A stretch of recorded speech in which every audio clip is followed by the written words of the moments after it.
my ID. It's my card, side 1, side 2. Can everyone wave?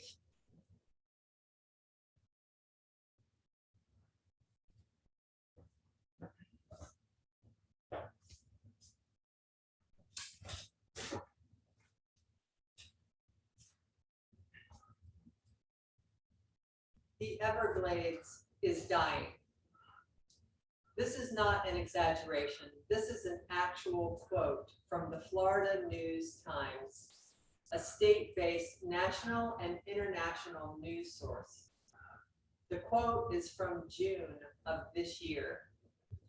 The Everglades ecosystem is critical for many benefits, including providing drinking water and cleaning our polluted air, yet this ancient environment has been endangered for many years. Today, I'm going to discuss the critical issues that are devastating the Everglades, the need for larger efforts, and what is at stake if we do not correct the issues. I've been an environmental activist for many years, working with various organizations in South Florida to preserve the Everglades. As you'll see on slide 2, this ecosystem is a natural wetland that spans 2 million acres across Central and South Florida. According to the National Wildlife Federation, this waterway is actually a shallow river named the River of Grass. It provides drinking water for 1/3 of the state and adds to the state economy through the $1.2 billion fishing industry, as well as generating $150 million in revenue annually through its national park. The Yale Center for Environmental Communication states that cleaning the air of toxic carbon dioxide is the Everglades' superpower. Mangrove forests collect carbon dioxide through the air and trap it into the soil beneath them. As reported by the United States Geological Survey, when hurricanes hit South Florida, the Everglades act like a buffer that protects residents from high winds and storm surge. If you'll go to slide 3, you'll see that, unfortunately, today, the Everglades is in danger. According to News Public Radio, this is mostly due to commercial expansion, agricultural pollution, and the introduction of predatory invasive species. The air cleansing mangrove forests are shrinking due to the intrusion of salt water, and indigenous animals are losing their habitats. Per the EPA, agricultural and stormwater runoff has corrupted the water quality in the Everglades for decades. This kills fish and plants, which results in the loss of the habitats for wading birds. And speaking of birds, since the integration of predatory animals into the Everglades, such as the Burmese python, the native bird populations are dwindling.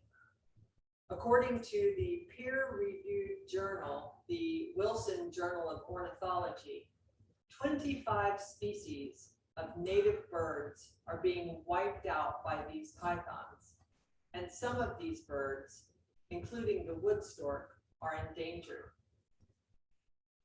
There are efforts that can help save the Everglades. The National Park Service reports that a comprehensive Everglades restoration plan, the CERP, was authorized by Congress back in the year 2000. This plan will improve water quality and reestablish the natural water flow through the Everglades. However, not much has been done on this plan yet. If we do nothing, the Everglades will continue to shrink and become more uninhabitable for its natural fauna. the fresh water supply for the state of Florida will drop and water restrictions will be needed. Hurricanes will produce more destruction for people and property. The state economy will be hit hard, demanding that supplemental money come in from more taxes. But if we act now, the environment will start to self-correct. Fresh water will flow back in and fish and bird populations will begin to rebound. The effects of hurricanes will continue to be reduced. The air quality will improve and Florida's economy will continue to expand. As you can see, this is a huge problem with wide-ranging repercussions and a need for action on the federal, corporate, and community levels to help make those visions a reality. As you go to slide 5, you'll see that while the government continues to launch the CERP, there are things that individuals can do as well. Every person can take a part in simple activities such as reducing the use for paper and plastic and reusing wherever possible, planting trees, driving less, and please do not release pets into the ecosystem. These little things add up to be part of a much larger solution to help with this situation. In conclusion, there is an immediate necessity to help protect the Everglades water system.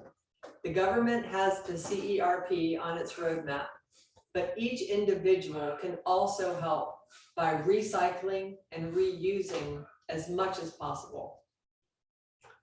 I love the Everglades. I have been swimming, fishing, and camping in this area since I was a kid.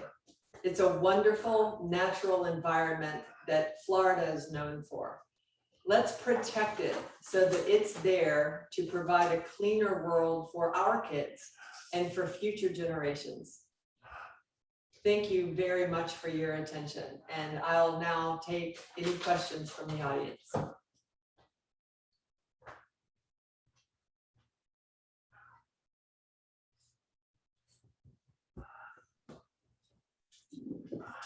Any questions? I know one of your suggestions is recycling locally. Something that I have personally run into is having a time finding out, I guess, the rules or what can and can't be recycled. I think sometimes I like overdo the stuff I put in my recycling bin because of, fingers crossed, and I hope so. What do you think is the easiest way to go about finding out what can be recycled locally? That's a great question. I would suggest you contact your city manager directly. The rule of thumb is that almost anything can be recycled if it's recycled in the proper way. One of the biggest things to remember is if you're recycling paper, put it with all paper. If you're recycling aluminum, put it with all aluminum. That's why you'll see different colors of recycling bins stacked next to each other is because that separates the different types of materials. That really expedites the entire recycling effort, and quite honestly, makes it a higher probability that it's actually being recycled. A lot of materials that are put in recycle bins do end up just being commingled with other types of garbage because it's easier, it's quicker, and recycling everything individually is quite time consuming in someone's day-to-day job. So everything can pretty much be recycled.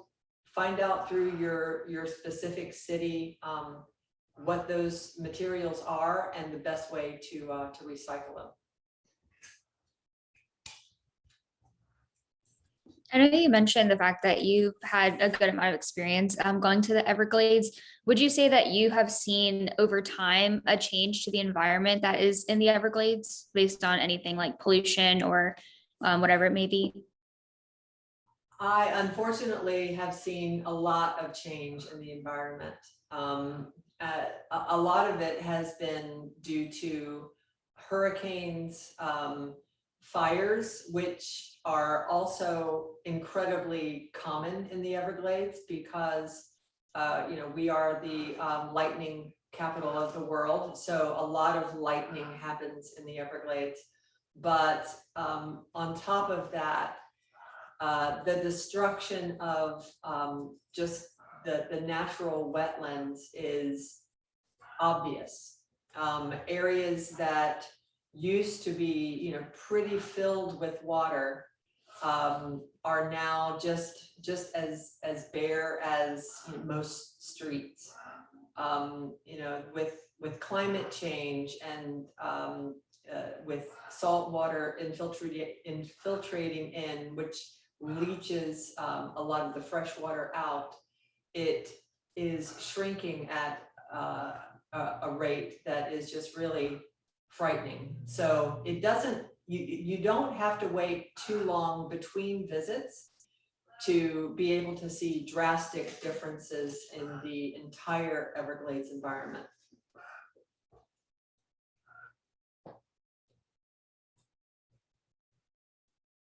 Any other questions?